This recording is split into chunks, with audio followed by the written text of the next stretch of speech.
listening to Batting 1000 with Dale Vermillion, where heavy hitters from mortgage, real estate, and business share their secrets for lasting success. With your host, industry icon, Dale Vermillion. All right, well, Garth, it is great to have you on the first episode of season 2. I can't think of a person I would rather have than you kicking off this season. And I'm gonna toot your horn a little bit here, if you don't mind. They've given the bio already, but I'm going to give you a title. You're the OG of digital mortgage in the mortgage arena, as far as I'm concerned. You're kind of the patriarch.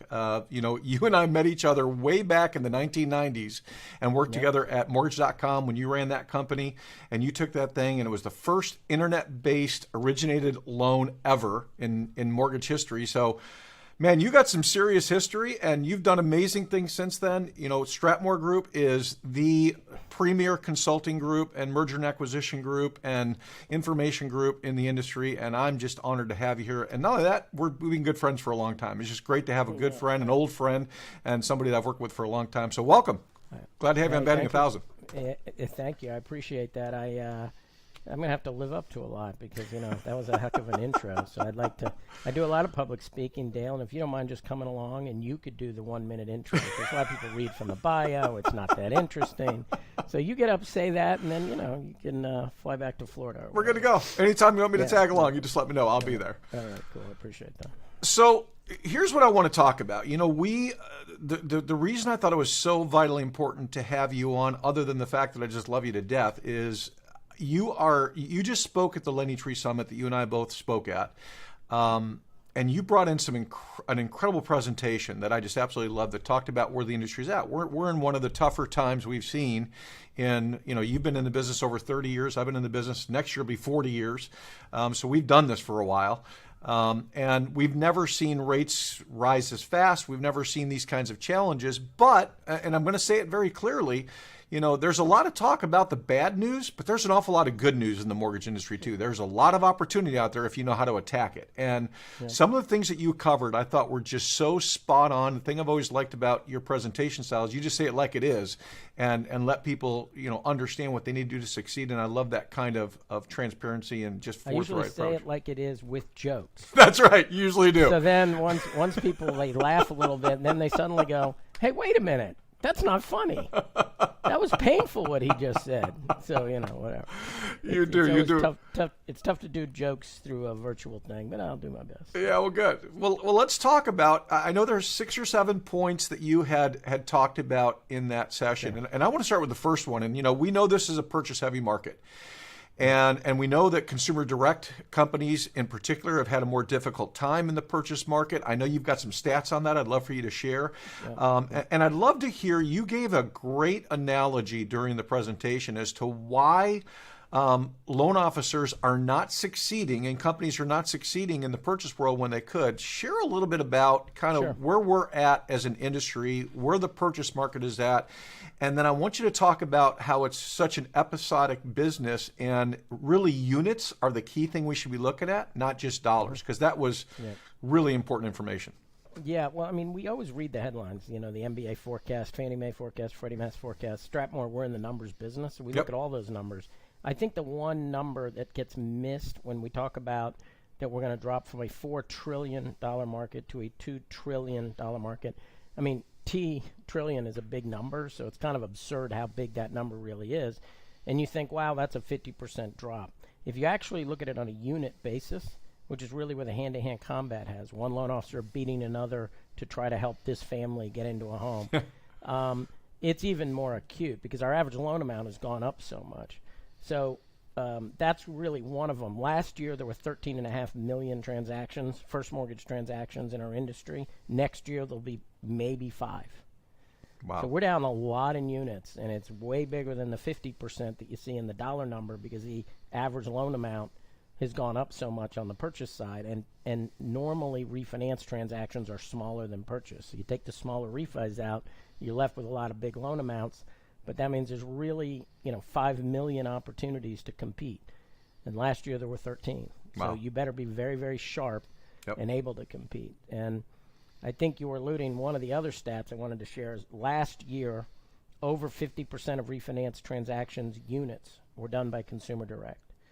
So, first let's pause.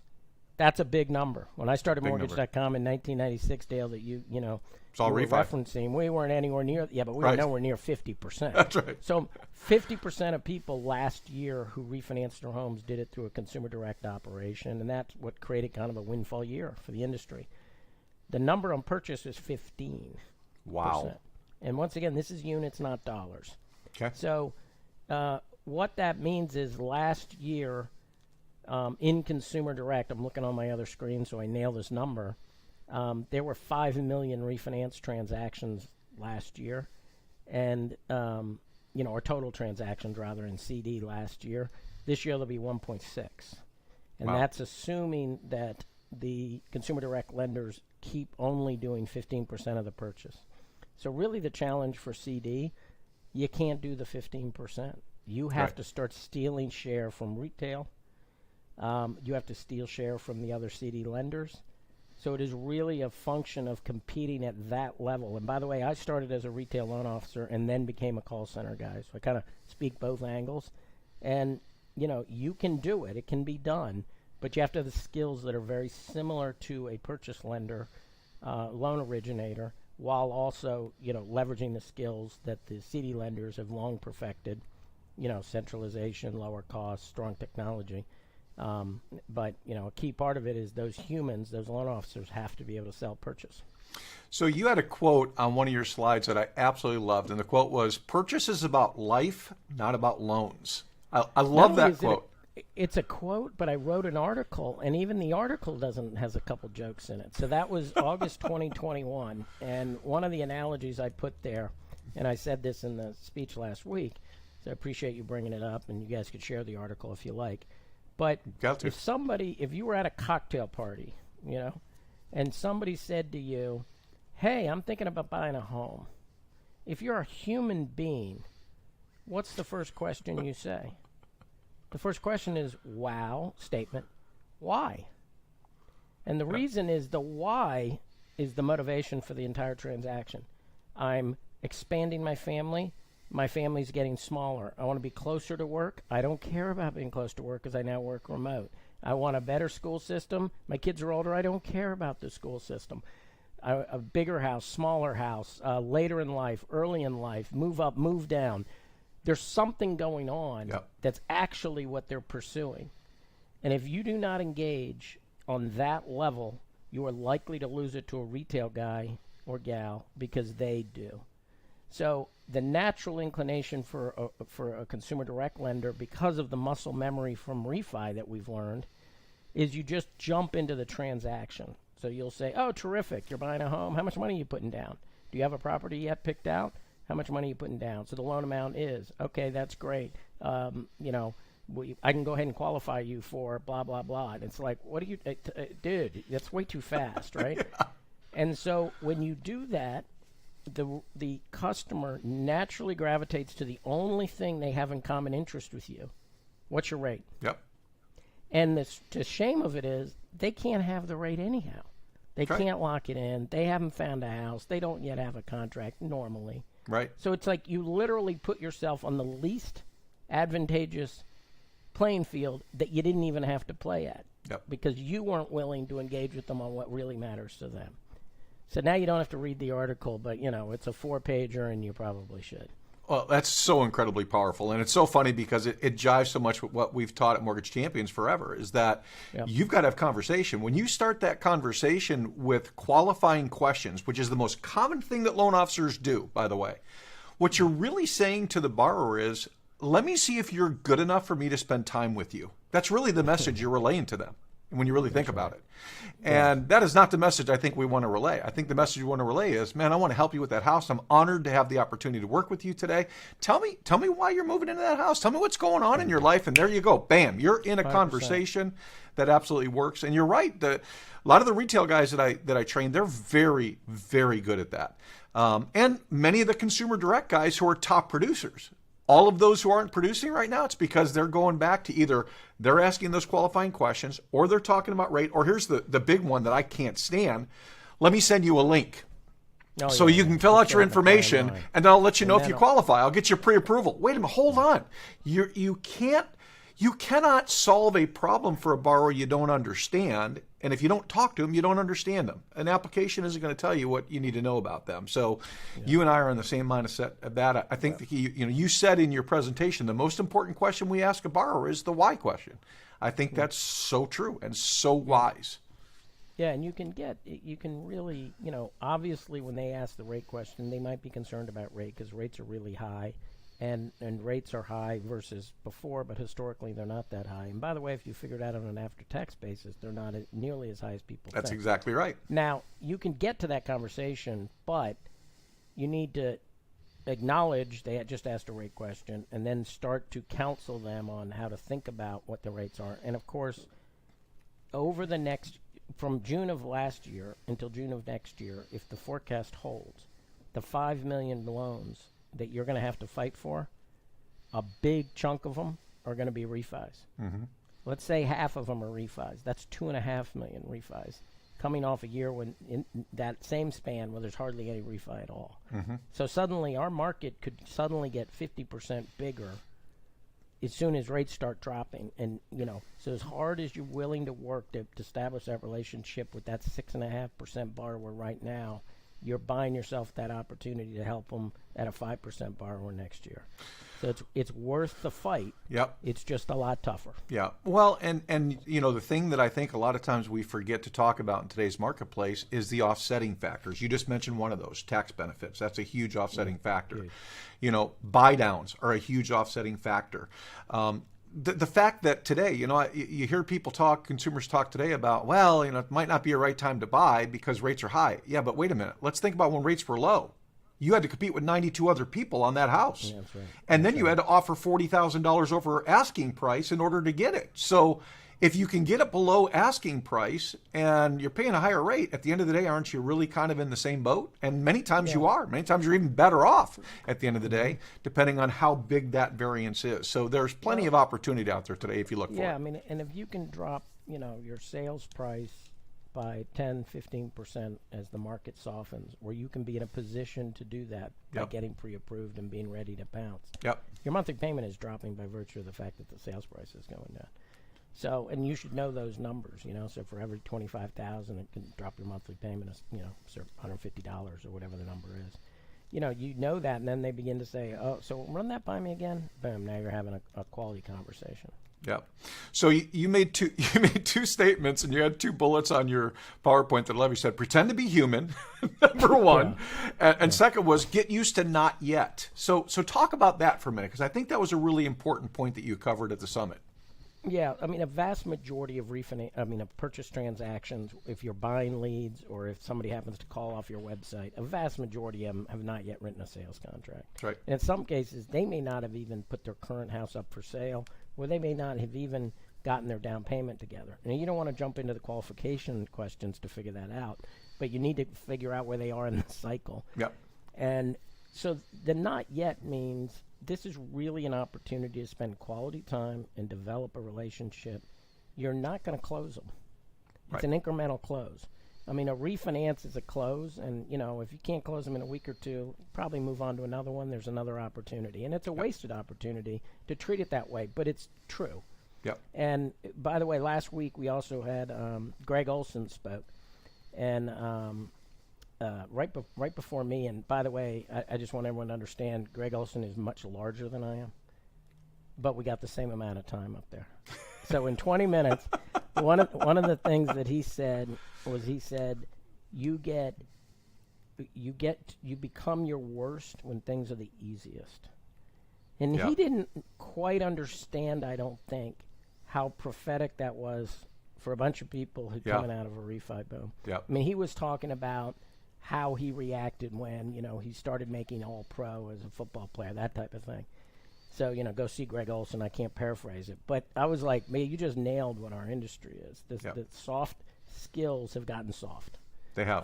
Because you didn't have to do it as much. You worked a lot of hours. So nowhere should someone listen to this and say, this guy didn't get what I'm talking about. I understand you worked a lot of hours. I understand it's stressful. It's extraordinary what we accomplished as an industry doing 13 million transactions.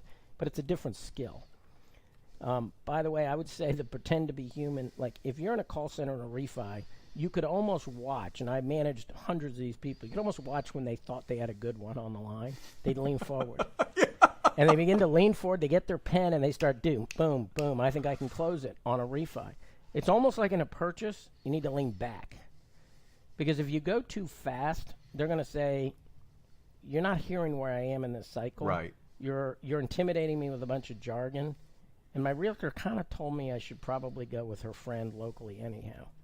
So you're almost creating your own objections. Just lean back and let them tell the story, because if you can become part of that story, you can become part of that solution. Slide 9 that I sent you is that pie chart. And that pie chart is, why are you buying a home? So the point I would make there is a loan officer, whether they hang that in their cube or put it in front of them or learn it, the customer they're talking to is one piece of that pie. They're in one of those buckets, maybe more than one. But if you don't know, you got no why. You don't have the WHY. That's exactly right. And if you don't understand why they're buying, you can't educate them properly. And I think that's the biggest challenge that I see today is loan officers just aren't educating because they don't really think they need to because of 2020 and 2021 when it was just like people lined up out the door for loans. Yeah. That's not the case when rates are 6.5 or 6 or 7 or whatever the rates are. You're always going to get resistance to the rate. So what you've got to do is be able to educate that borrower on how it makes sense, how they can afford to buy this home today that they're looking at, how they can qualify in a way that's going to get them the home that they want, and what their motivation is behind all of that. Yeah, I mean, you and I both are from that same background. We've come up through the ranks over the years where we sold in high rate markets, and you couldn't do it by quoting rates. You did it by talking about what the motivation of your buyer was. When I entered the mortgage business in 1987, straight out of college, it was booming because rates had fallen to 11. Yep. So, late 80s. Crazy? Late 80s. When I started in 1983, it was 17.5. Yeah, well, I was refining. Several years. I was in 87. I'm refining your 17.5, Dale. So that's exactly right. All right, so let's talk for a few minutes.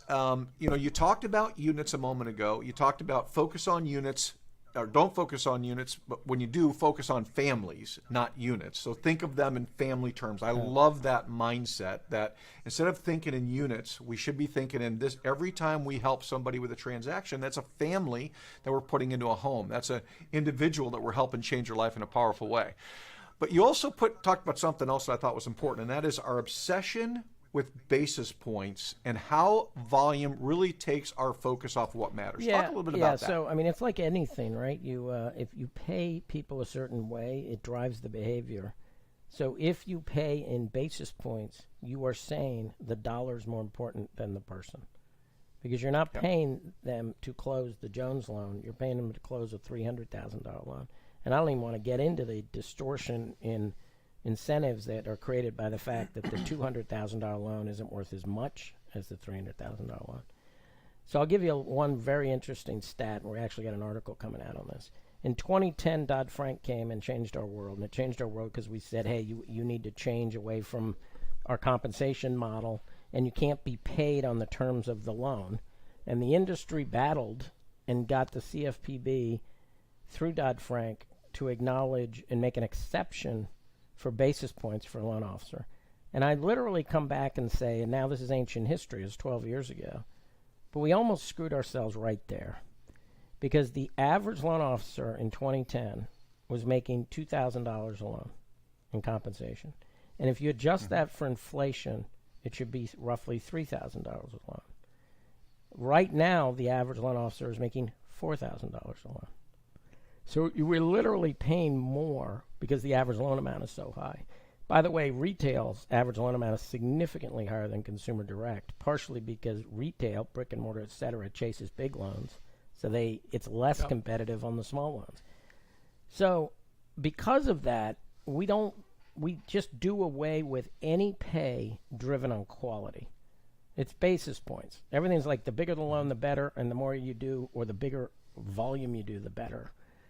So what I'm advocating for people, and this is not a popular concept, or people will say, that's really interesting, someday we should do that, and let me just go ahead and keep paying basis points in the meantime. But to sit there and say, look, I'm going to pay you $1,000 on a refi, but $2,000 on a purchase. You're saying it matters, and it's harder, and I recognize it's harder, and I want to pay you. I'm going to pay you more if you do a fully verified, or I'm going to pay you some of it up front, if you do a fully verified pre-approval and make contact and develop a relationship with the realtor, I'll pay you more for that. I'll pay you more if your lock pull-through is higher, because, that helps me from a capital markets. You can literally just start paying for the activity that you're trying to drive. And instead, what we do through training and management is try to drive the behavior and then pay them on something completely different. So that was really the point I was trying to challenge people with, is saying now's the time, frankly, as we're contracting, to really think through what culture am I trying to create, focus on families, and how do I really want to pay people, maybe focusing on the unit part of the pay and customer satisfaction and all the other elements that drive, a better culture within your company. Yeah, it's funny because I'm going to go back all the way to 1983 to 1995, the 12 years that I managed in this business. And, I managed up to as many as 900 loan officers at one point. And I had a common saying that I said to my loan officers. It was this: focus on units, not dollars. Yeah. Focus on units, not dollars. Focus on units, not dollars. And here's why. Because units create habits, dollars create elephant hunters. That's what they do. So I'm sure now from lenders who are watching this podcast right now, they're thinking, ooh, wow, that's kind of radical that we're talking about changing compensation, but it's going to happen at some point. Right. It has to, because of the structure of businesses today. For the loan officers, you're probably like, whoa, wait a minute. I like my basis points. I get it. And our advice is focus on units, do more of those, focus on who you're helping. Right. You'll make a lot of money down the road.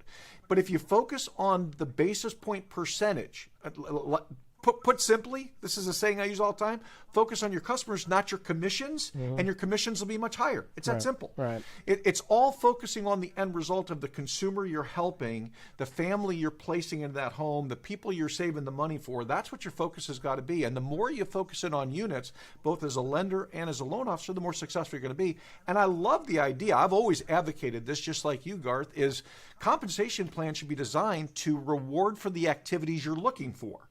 So if you're looking for higher conversion, you should be compensating for that. If you're looking for higher quality, you should be compensating for that. If you're looking for your surveys to come back and you want customer satisfaction, you should be given a spiff for that, because now people will work towards those things they're paid for. That's why incentives work so well. Exactly. And by the way, we see this in the retail side when we do analysis on the retail side.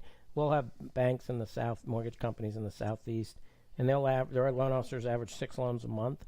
And then you talk to somebody they're in one of the big loan amount states like California or Washington, D.C., up in the Northeast, they do 4. Yep. Duh. And make a lot more money. Yeah. Well, the 4 is because they kind of, once again, I was a loan officer too, so I was out peddling rate sheets and chasing realtors. But you're, at 4, you're making a really good living. So am I going to fight hard for 5 and 6? Yeah. And whereas down south, and by the way, if you get down into the Southeast where they do an average of 6, they also have higher governments. So it ain't like they're easier loans. It's like they're probably harder loans, if anything.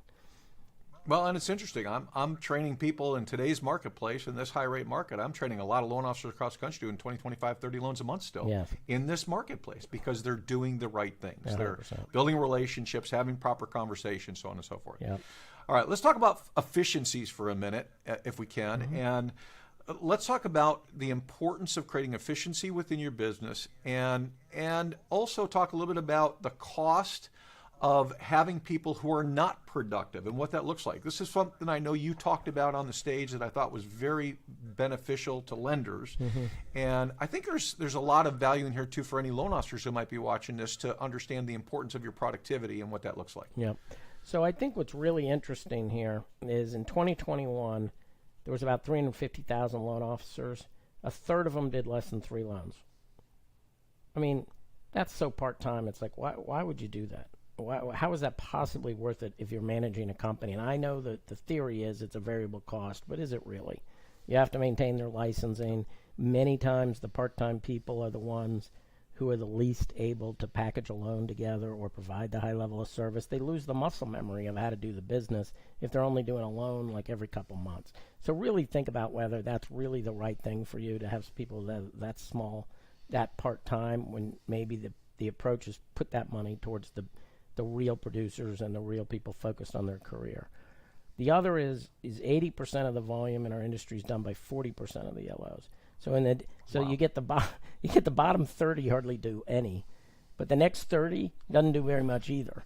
So at some point you're sort of like, do I really want so many low producers? And I understand it is tough when we're in this climate. Every single loan is worth something. But in a consumer direct operation, isn't it another one of your loan officers who's used to doing maybe 35 and now only doing 25, who could do the 26th loan for you if you gave him that lead? You know, maybe that's where you should think about, instead of the approach that a lot of lenders seem to be taking is, well, I'll retain all my salespeople because they don't cost me anything and they bring in extra business.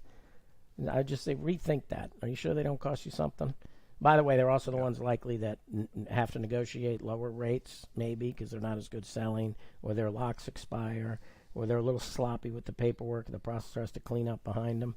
I mean, it takes real analytics to know the cost of this, and we help lenders do that, but it ain't free. Yep. And it's interesting because, you know, I train so many loan officers across the country along with leaders and lenders and all of that. And I have this conversation with a lot of loan officers where I'll see them doing these 1, 2, 3 a month, and I'll ask them the question, why is that all you're doing? Right. And their answer is one of two things. Well, that's all I need to do to make what I want to make. Yeah. Or, well, you know what, there's other things that I want to do too. And if the first answer is, that's all I need, I go, well, all right, think about this. You know, you got to make hay while the sun's shining in anything that you do. And if you can close 5 or 6 or 7 instead of 3 or 10, why wouldn't you do that? Because we have no idea and we saw this year how much the market shifted from 2021 to 2022. Right. So people are now looking back on, boy, I wish I'd have done more in 2021 when it was really available, and I wouldn't have given up so fast. So that's a message for all loan officers out there. But on the other side of that equation is, look, if you're doing other things, this is an industry where if you put 100% of your effort in, you can be incredibly successful and make an awful lot of money. Why would you choose another side gig if you've got the opportunity to be successful in lending? Because this is the one industry that's always going to be in need. Home ownership will always be the American dream, and people always need money to refinance and money to buy homes. So I would encourage loan officers, if anybody's listening to this as a loan officer and they're watching this, you want to tap out on every opportunity you can within the marketplace. And I know when people hear things like 25 loans in this marketplace, they're like, wait a minute, what? I'm doing 2 or 3. Well, it's a process of understanding that is a product of your network, your lead base, your approach, your style. All these things you and I have been talking about will determine what that outcome is on your results. It's not working longer that's going to make you successful. It's working smarter that's going to make you successful in this marketplace. Yeah, and that's really what it takes. Key part of it is honing the skills. And so, you know, it's having the right technology, sure. It's buying the right leads, great. But it's also getting the training necessary to make yourself the best you can be with every opportunity you're given. I mean, we get calls all the time. We do some, work around lead management and CRMs and things like that.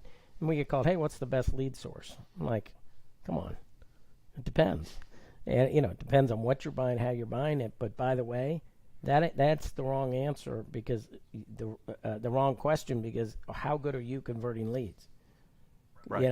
And if you're not good converting pre-qual purchase leads right now, then it doesn't matter how good the lead is, because that's mostly the purchase leads that you're going to get right now. Yeah. Not last year, but right now. Exactly right. So focus on the skills necessary to convert those before you start worrying about, whether a particular lead source happens to be better or different than the next one.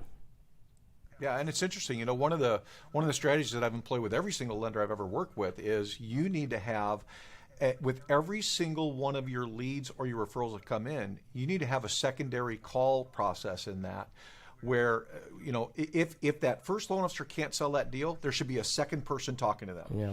Sometimes just a different voice. Sometimes, maybe just a different personality or a different approach is going to get a deal. And it's always been interesting to me how many times you'll have a loan officer take a lead. They say, there's nothing here. This guy's not going to buy from me, won't pay our rates. You hand it off to another loan officer, and son of a gun, if they don't turn that thing in 5 minutes flat, they've got that customer eating out of the palm of their hand because of the challenge that's there. It's a process of understanding that if we educate properly and do the right things, we're going to get the results we're looking for. Absolutely. No question about it. All right, you had a quote, and I want you to kind of embellish on this. You said, satisfaction is measurable, but not if you don't measure it. Yeah. help the audience understand that. Yeah, so we do customer satisfaction research for the industry. We surveyed about 300,000 consumers last year. We do it for many of the top lenders on their behalf. And we do it, and by the way, J.D. Power, surveyed about 5,000 people last year. So it's a very deep data set. Some of the top performing customer satisfaction lenders use the service. And really the key is that it not only says, hey, would you give me 5-star review, as an example, but it asks about the process and how they experienced the process and what they felt about the process. It's really the full consumer experience. And I'll give you, we break down, there's like 7 major drivers of customer satisfaction, many of which do not have directly responsible for loan officers.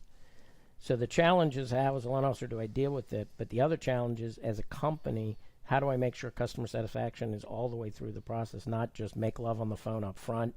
So let's say you do the Great Y experience, WHY, and you get it and you convert them. That's amazing. So in Consumer Direct, in 2022 through October, looking at my right screen, I shared this slide with you too, 46% of consumers in our survey say they were asked for the same information more than once. That's really frustrating. So once again, pretend you're human. So stop with thinking about, well, the problem is the tax return or the second bank statement or the missing page of the bank statement or all this arcane thing that we deal with in our industry, the underwriter's fault.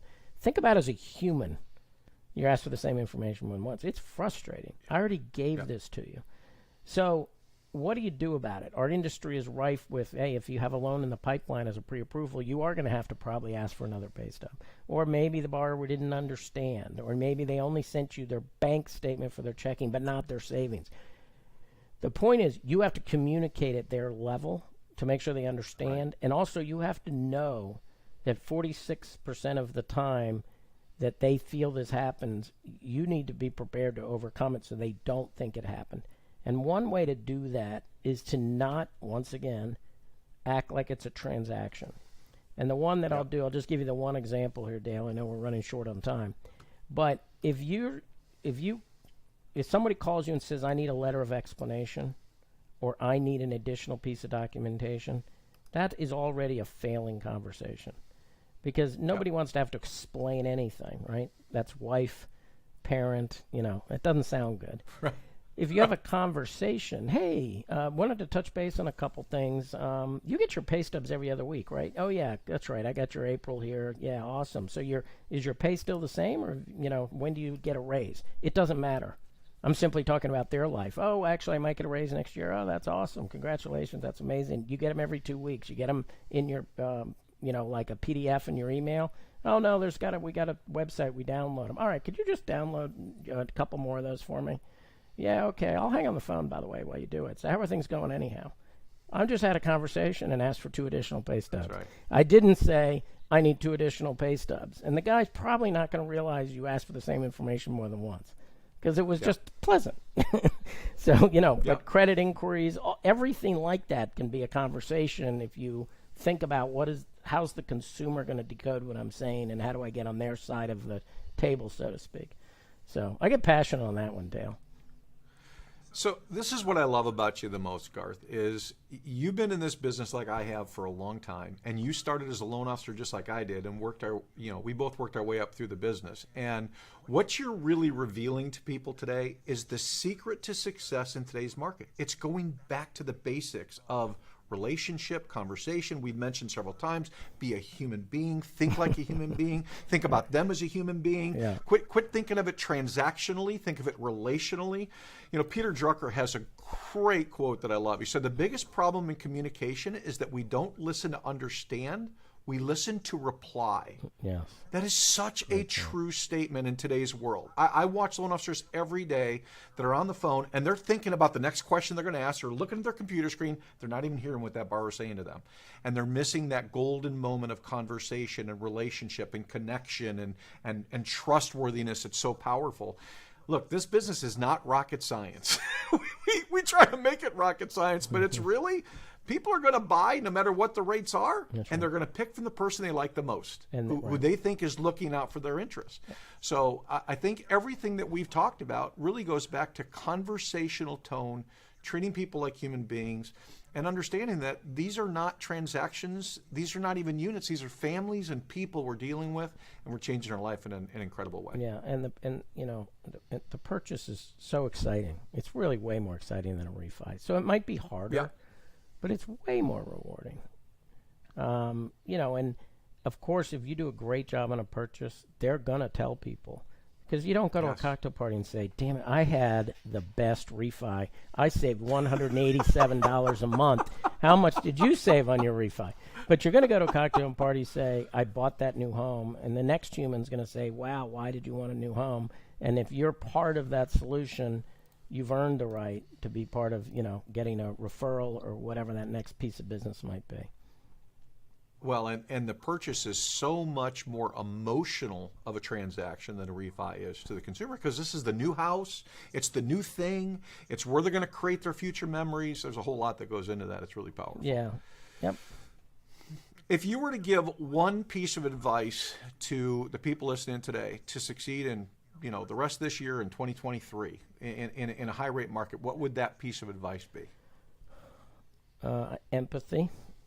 And one is it's empathy for the people that you work with, some of whom will probably need to have an opportunity to succeed elsewhere. We're going to go through a big contraction. It's unfortunate. Yeah. And I hate it when, we're hired by people a lot of mortgage companies to tell them how to, get more efficient and optimize. And I never forget that the spreadsheet of, maybe you need to reduce your expense in a department are people. So you need to be empathetic. Right. It's really, really, it's tough as it is for the loan officers trying to scrap to get from 4 to 5 to 6 to 7 to 8 loans a month. It's way tougher for the processor, the loan officer assistant, or the underwriter, who really is waiting for you to do enough business to justify their job. That's tough. That's tough. Right. And the other empathy is it's a really tough purchase market, and the customers will act odd because they're under stress. I mean, it's more expensive than it was a year ago, but let me help you understand how much more it really is, and let's see if we can come up with some solutions for you. Or it's more stressful for the realtor. There's a lot less deals to go around. They're going to act odd, and frenzied about their transaction, which might be, last month's Jaguar payment. So you just have to have empathy for how difficult it is and be, somewhat satisfied or appreciative that you have an opportunity to have such a meaningful role in it on an ongoing basis. I love it. Sage advice right there. Yeah. Let me close with my final question. I love to ask all my guests. I'm a firm believer that one of the keys to success for all of us is having mentors in your life and people that you can learn from. Can you give an example of, or just tell us in your words, how important you think mentorship is for people watching this podcast? And maybe you have an example of a mentor in your life who made a difference that you want to share. Yeah, I think I've had a few. I mean, I certainly had one in the production area when I came up. I got promoted pretty quickly at Chase. I was a very high producer.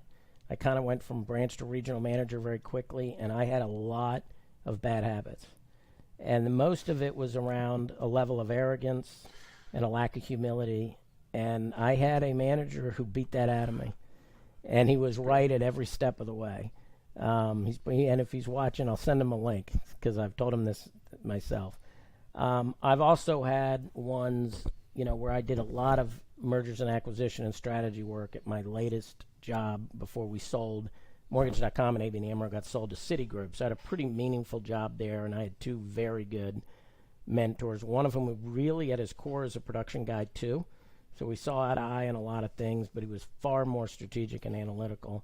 And another who was really a finance guy, and he was, taught me a lot of things that I hadn't really thought about at a very deep level. And he was a very good manager, tough manager. The pattern for me, by the way, is it's the tough managers. Tough but empathetic, I think, is probably the best mentors that I've had. Awesome. I love it. Well, think back to our coaches and our teachers. The tough ones were the ones that made us the best. There's no question about that. That's right. So how can people reach out to you? Tell us a little bit about STRATMOR. I mean, you guys are such an incredible organization. Do you want to share for just a minute, Sure. What you guys do and how it can help the audience? We get a lot of people watching this podcast. So, and how they would reach out to you if they wanted to get your advice. Yeah, sure, no problem. By the way, I'm blessed with a very not a common name. So I'm like you, Dale. Just go to LinkedIn and type Garth Graham, and I'll pop up. Or you can even Google me. So yeah, I'd love to engage with people in that level. STRATMOR really is a data-centric consulting firm. So really what we are helping is the C-suite on how to invest and improve the performance of their business. We do a lot of M&A activity. We didn't talk about that either. In fact, I'm kind of buried with M&A right now. But really it's, whatever those challenges might be, we give, strong insights backed by data and help people make decisions to improve their business. So that's really the core of what STRATMOR is. And you see our stats that come out, and if anybody wants to sign up on our website, we send out a monthly insight that I think is pretty darn powerful. Our database is, 10,000 people get it in our industry. So we're welcome to share our insights that way as well. Well, Garth, this has been great. You've been such a great ambassador to the business for so many years. I love when I get to see you at conferences. That's generally when we get to see each other, is at conferences. But we're going to have to make a habit of making it more than that. Seeing we're both down in Florida and we're not too far apart from each other. We'll have to get together for lunch or dinner or one of these things pretty soon. But thank you for being on. Great advice, great information, as always. Appreciate you greatly and look forward to the next time we get to see each other again. All right, Dale. I appreciate the opportunity. All right, Garth. Thank God you. bless you. Thank you. Bye.